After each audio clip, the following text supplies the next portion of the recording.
Oh my god.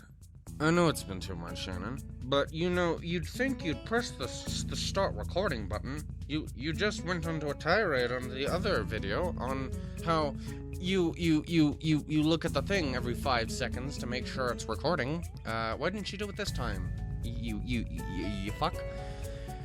Hey, hi ho, and howdy everybody. My name is Shannon Shoujo, and welcome to episode number, I don't even kind of know, for Katawa Shoujo, RIN's route in said game. Anyway, it has been a long time. Months. I'm so fucking sorry. I said it in the Pokemon one, but it has been a stupid amount of time in between the last two episodes. Longer than the Pokemon, because I did a episode of Pokemon at some point during there. It's been literally like 2.5 months since the last episode of Katawa Shoujo came out. So I'm so unbelievably fucking sorry. The world is a douche, and I happen to reside within it like I don't know where I was going with this one, but point is, I haven't recorded anything. I've tried, but I didn't. Anyway, in the last episode, stuff happened and I don't know what it was. So we're just gonna move on and say that I do. Yeah, my dude. Okay. I had trouble getting to sleep that night, so the next morning finds me exceptionally groggy. Briefly consider skipping class, but remind myself that I was supposed to be a stronger person now. Really? Wait, yeah, in the last episode, wasn't he like, he got really like, fucking kind of sentimental and emotional and shit with a RIN talking about how he was like done being a fucking whiny little bitch. I think was essentially what he was going for there. He's like, you know what? I'm done being a fucking self-loathing whatever. That's probably not what happened, but I'm gonna just pretend that it is. I get up like a good boy and put on my uniform. Then I make my way to the main school building without eating breakfast. I know that feeling. Never ate breakfast. Well, I did when I was young, not in high school. I didn't eat shit in high school, and yet I was still fat. Life finds a way. I sit in my seat in classroom 3-3, waving a greeting to Misha and Shizune like I do every morning, and let the day wash over me. Not the dry. What? The afternoon classes are always longer than those in the morning. This is true regardless of whether I count it by the minute or by the number of doodles drawn in my notebooks. You doodle? Oh my god, I like to doodle too. I like to do cock-a-doodle-doo. Yeah. Today I'm especially distracted as I keep thinking about RIN. Did I manage to properly tell what I wanted, that I want to get better? Did she understand a word of what I was saying? Probably not. I think about the kiss we shared and what it means. She was so out of her mind. Maybe it means nothing, but we've been getting closer lately. What does that mean? Oh yeah, we went into her room, and then yeah, it was the episode where I got fucked by an Xbox. Okay, I got you. I think about RIN more and more nowadays. I wonder if she thinks about me. Definitely fucking not. Dude, who thinks about you? I'm not jealous. The ringing of bells makes me flinch, and then I realize I haven't been paying attention during the latter half of the class at all. I look at the assortment of sketches traveling up and down the margins of my notebook, the only thing I got done in the past hour. Feeling vaguely disappointed in myself, I pack up and get into the hallway. RIN is standing right outside the door, her presence stopping me in my tracks as soon as I spot her. Sup, how you doing? I'm here. Her posture is relaxed as always, but I suddenly feel like I ate a crowbar. It's an interesting choice of thing to eat. I'm having a hard time meeting her gaze. She doesn't seem to have any trouble looking at me, but those dark eyes are making me feel flustered for no reason. I know why. It's hard to look straight at her, so I turn my face away a little. Boy, just gaze deeply into the abyss that is her eyes. I don't know what I should say in this kind of situation. Then again, I rarely know what to say to RIN in any given situation. No one knows what to say. Hey.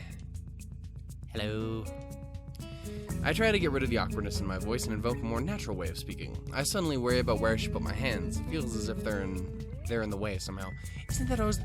The shit is fucking ridiculous. Especially when you're younger and you just like... You're younger, I'm fucking 20. What is it? I'm just... Anyway, but like, you turn into a fucking weirdo and a lunatic. You have no idea what you're doing. Like, we're just so hard. I don't... It's ridiculous. How are you feeling? You were pretty out of it yesterday. I'm okay. What do you mean yesterday? You don't remember? She tilts her head to the side like a bird, looking somewhat confused. Remember what? I have a pretty bad memory. I'm right there with you. About yesterday? What about yesterday? I came to see you and... I don't remember that kind of thing happening. She really doesn't remember? I don't know if this is a good thing or a bad thing, but I kind of feel disheartened all the same. I remember that I promised to show you one place, though. That happened for real. Maybe I just think that I remember that, and I really don't. No, that was real, too. Okay. Do you want to go?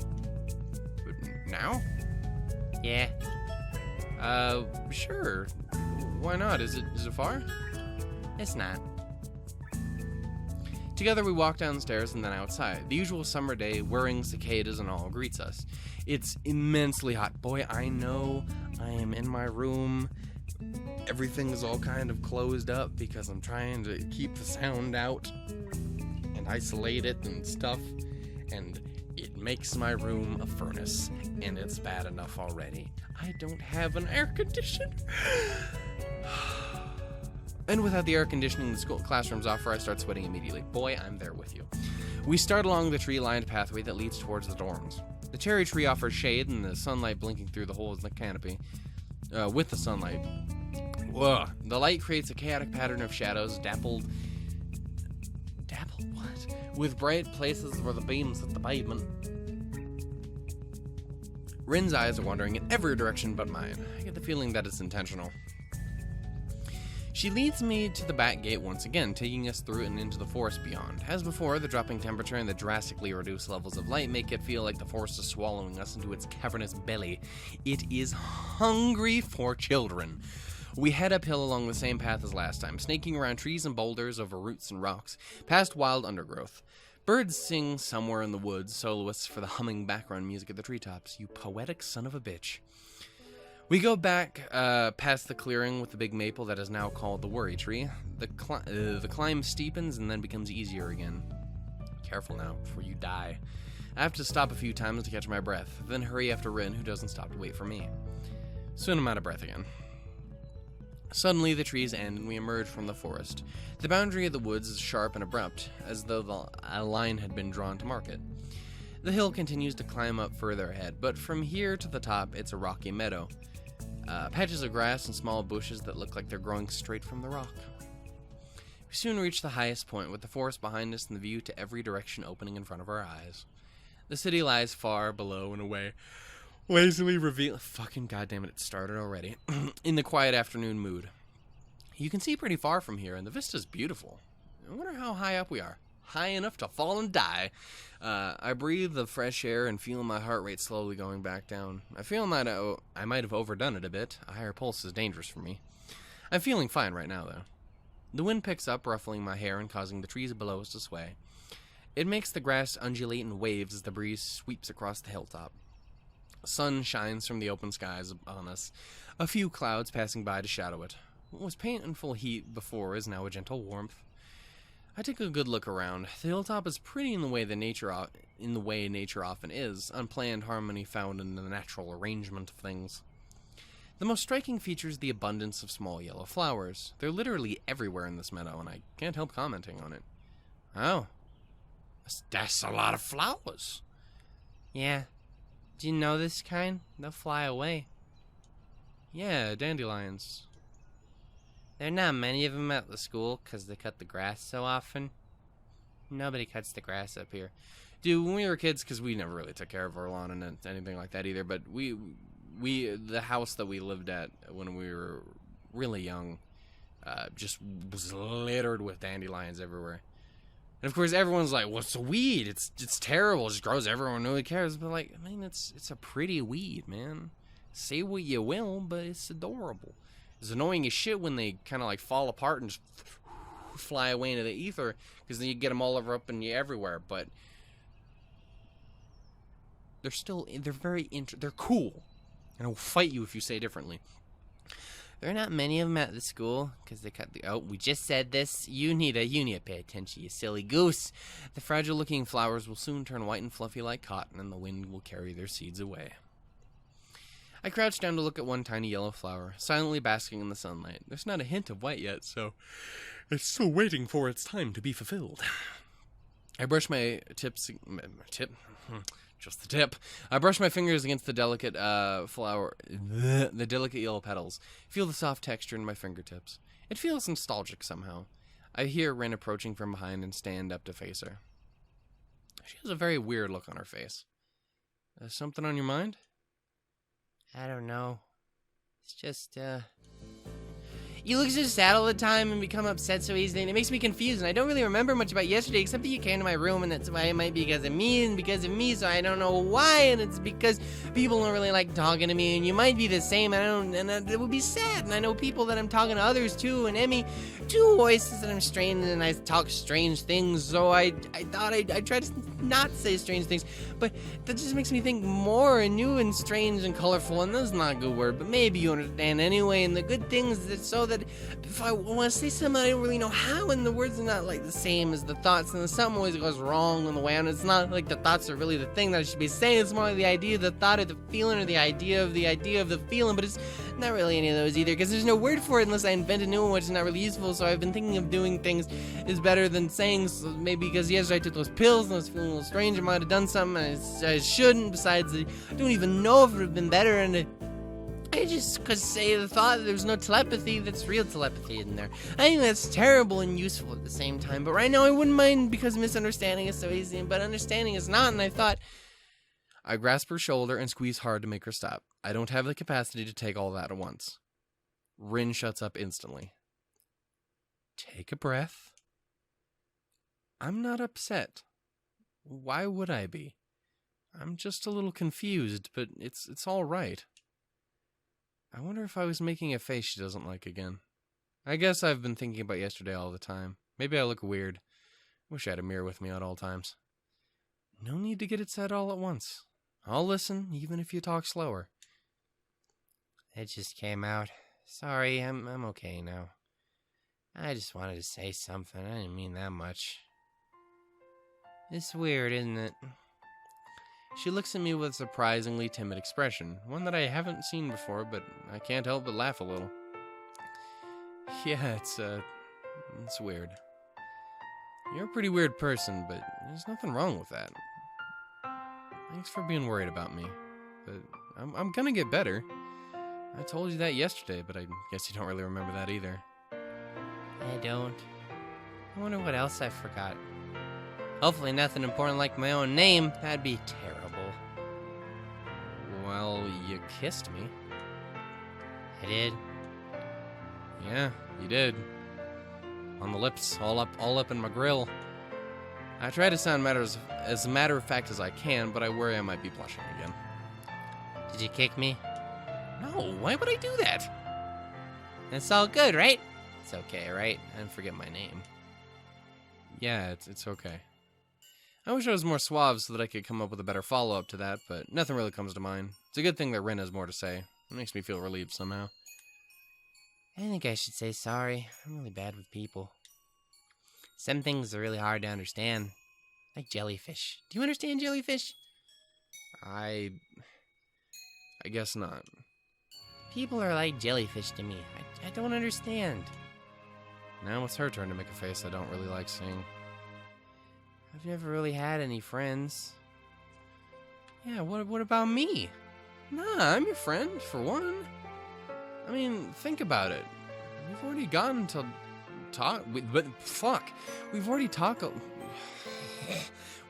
lot to each other.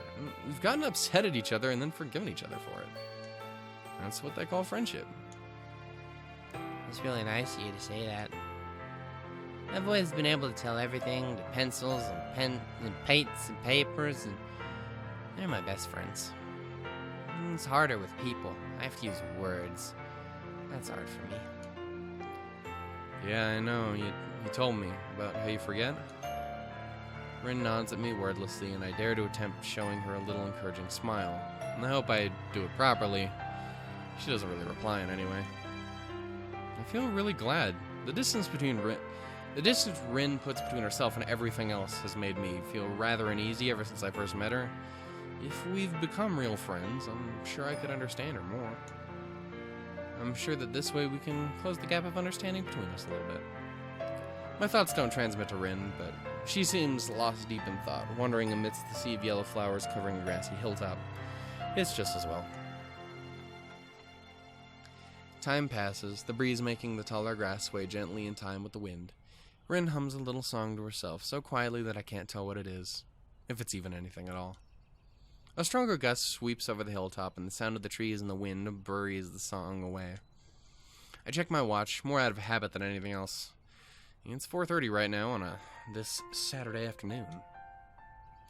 Rin looks into the distant horizon with that odd blank stare of hers, as if she were staring at nothing at all. Her pupils are dark and quiet like a pair of deep, still ponds. I think I'm gonna quit the art club.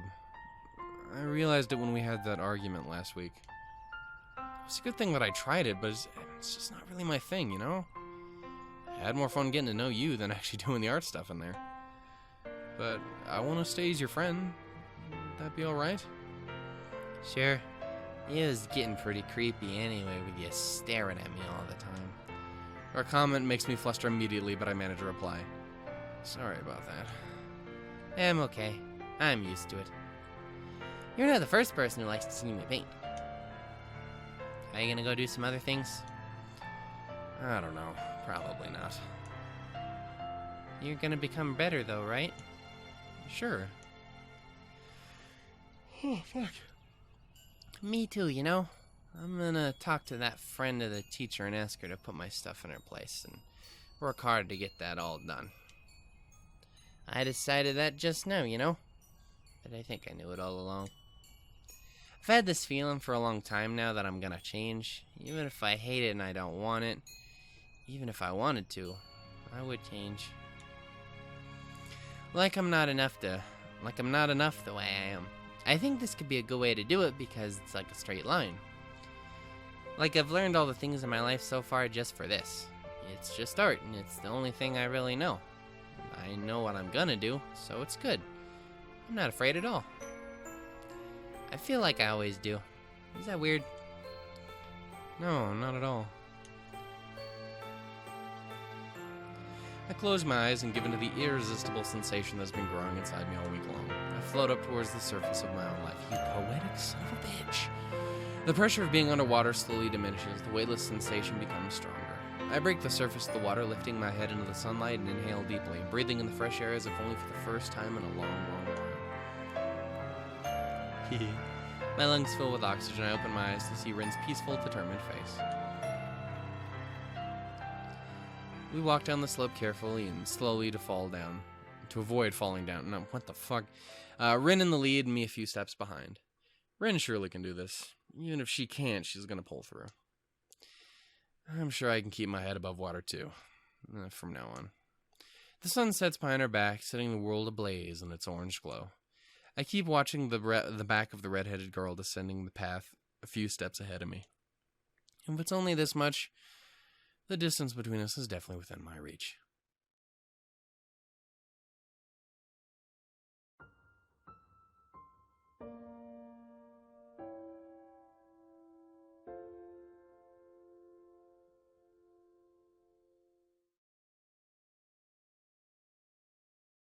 And then the game fucked me.